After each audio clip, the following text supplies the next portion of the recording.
When Spaniards landed in our shores, there were already Islam. If Spain did not colonize us, or if they delayed their colonization by at least 100 years, the archipelago would have been Islamized. Islamic culture started with the Muslims here in Mindanao, or with the Moro.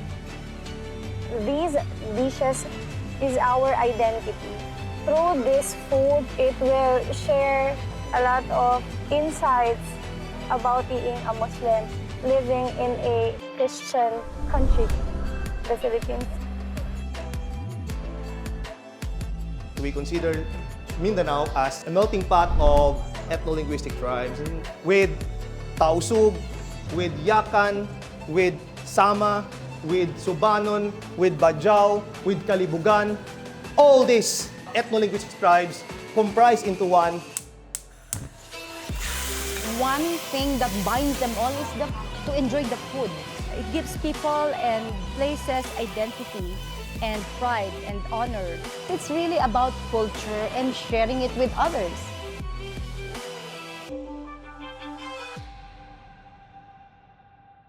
All right, y'all. Well, thank you so much again for being here. I know this is you know the drill, Tuesdays, and this is the start of a new chapter, Sulu. And before we start, I just want you all to know that we have such support from the motherland. A lot of people are cheering us on, the communities that we're working with, and I just want you to know that you should be all proud of what you're doing. We're shedding light on a community that's whose voice hasn't been heard in the Philippines. And so here we are being able to do that.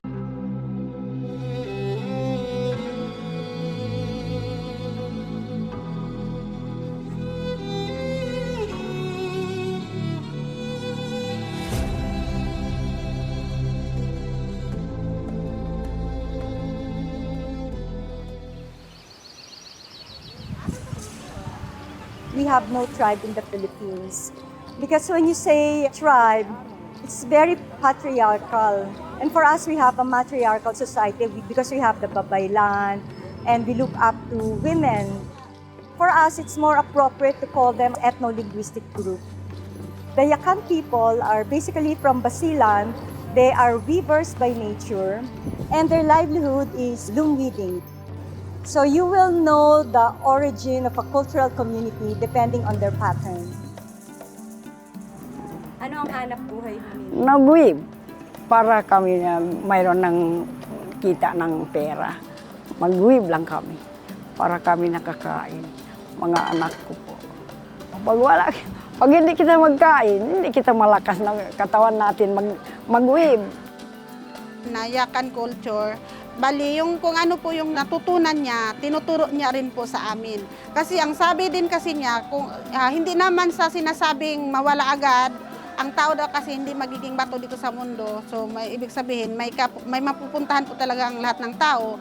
So kahit papaano man lang daw, maituro niya sa amin at maituro din namin yun sa mga anak namin. Para kahit papaano, hindi po nawawala yung natutunan namin sa kanila. Tinuruan ako ng nanay ko pa po. Nanay ng nanay ko pa po. Tapos tinuruan ko na ngayon, mga apo ko, mga anak ko, marunong na po siya. Tinuruan ko lang po para hindi na maliwawa ito, para tuloy-tuloy paggawa. Para may hanap buhay lang kami.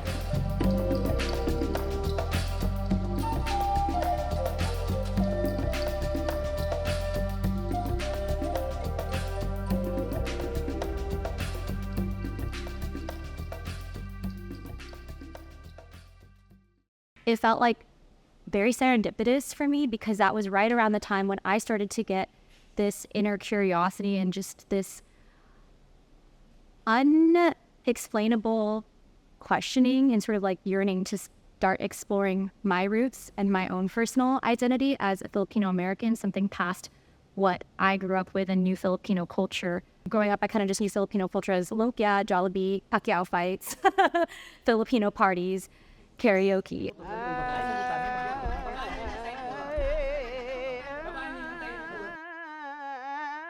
Lugo actually is part of our culture, and this will be done during the wedding celebration of our Muslims Filipino.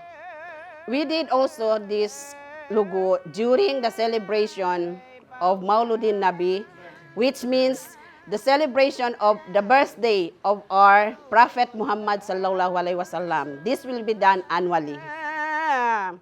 Wassalam. The Tausug believe that yung kanin dapat hindi siya masisira. Yung kanin katulad nito, then ididikdik talaga siya ng maayos in that way na hindi siya masisira. Kasi naniniwala kayo pag nasira yung ng kanin, parang bad omen siya. In our Tausug tradition, we prepare the dulang maligay if, for example, a Tausug, men or women, finish reading the whole Quran. And when that man or women get married, the groom will offer a maligay, wherein you can see native cakes of the Tausugs, the panyam, the ja. Then we have also here the two dulang. We call this as dulang pagjamuhan. Siniserve yan pag mayroong mga birthdays, family gatherings. So we call this as dulang pagkawinan. So, ito yung pagkatapos ng ceremony, na pronounce na sila as husband and wife, ito ang pagsasaluhan ng groom and bride. Pinipreserve namin actually ito dahil ayaw naming mawala. Kaya, kapag maano ninyo, dito sa Panglima Sugala, hindi lang matatanda ang marunong gumawa ng ja at panyam. Pati mga bata, mga estudyante sa Batu-Batu National High School, for example, tinuturuan sila kung paano gawin para mawala man yung mga nakakatanda namin, meron pa rin continuous. Hindi lamang yan sa pagkain, even sa musical instrument. Kasi sa atin, sa ibang lugar, ang mga yung tinatawag natin magluho, matatanda lang. But in Panglima Sugala, you can see high school students. Yes, know how to perform or to sing the lugo. Only in Panglima Sugala. Play the suling, the kulintangan.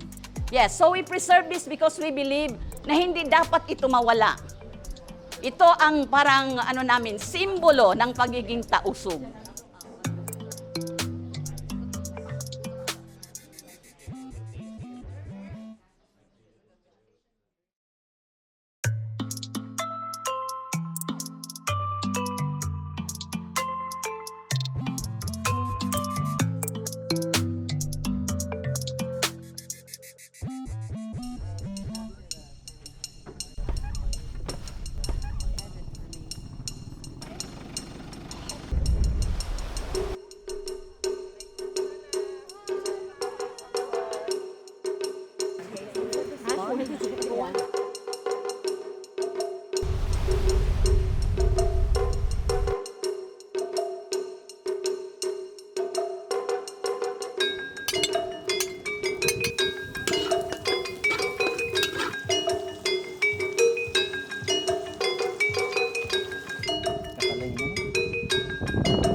Kung kulang po yung lasa, lagyan po natin ng asin.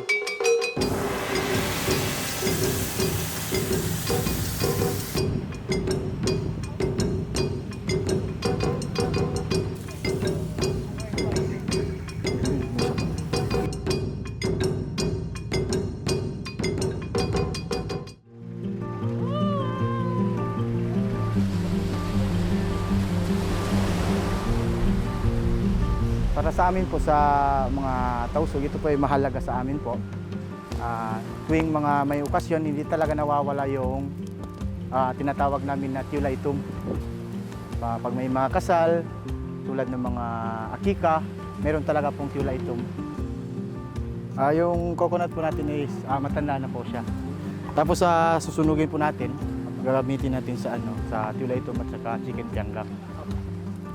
Tapos salang na po natin, susunugin natin po. Tsaka hintayin po natin maging itim siya. Tulad ng ganito po yung kalabasan niya.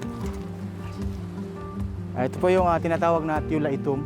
Parehas lang po. Ilalagay po natin yung sinunog na laing. Ito. Ginger, sili, turmeric. Mimix po natin.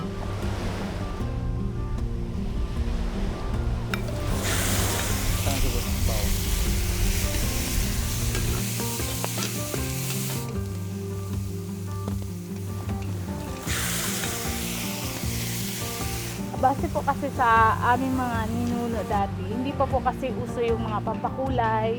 And then, yung chula itom po is, galing po talaga yan siya sa mga tausug, and then, wala din po silang pampakulay kaya po chula itom is black soup. Yes po, black soup. So wala po silang pampakulay, kaya ang na-invento po nila siguro is, nagsunog na lang sila ng niyog, and then, yun na, magiging kakulay niya din po.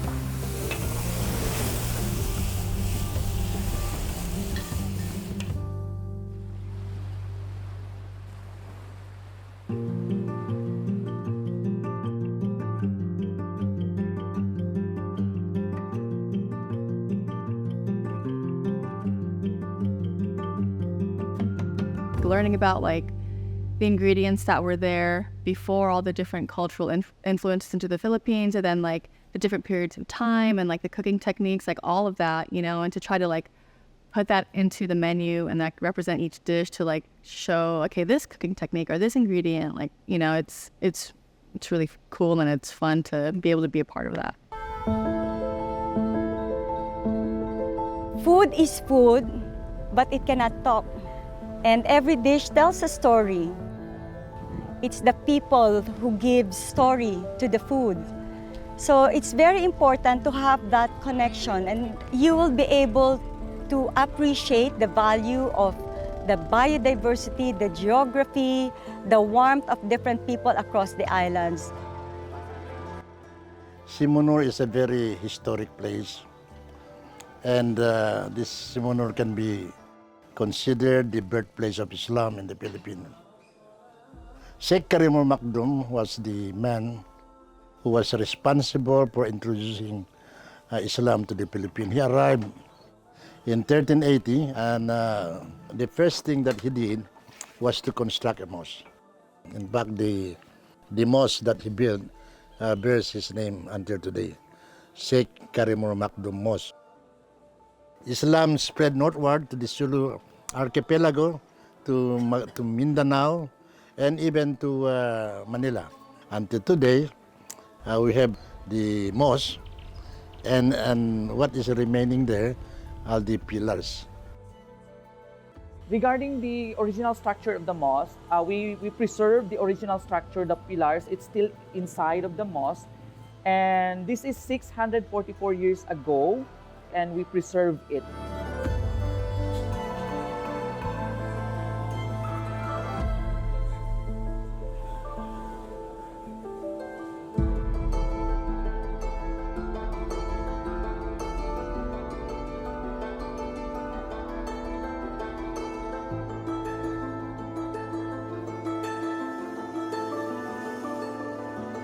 For anyone who wants to take a step beyond the museum, beyond the restaurant, or beyond a media platform, I think Istorya is an opportunity for you to take all those three things and see how our heritage, what being Filipino, truly means. It's so beautiful and so diverse. Our story goes beyond the 7,000 islands. It goes generations, history. Eating at an Istorya dinner is a preservation of our own history as a people, and I invite you to be a part of that.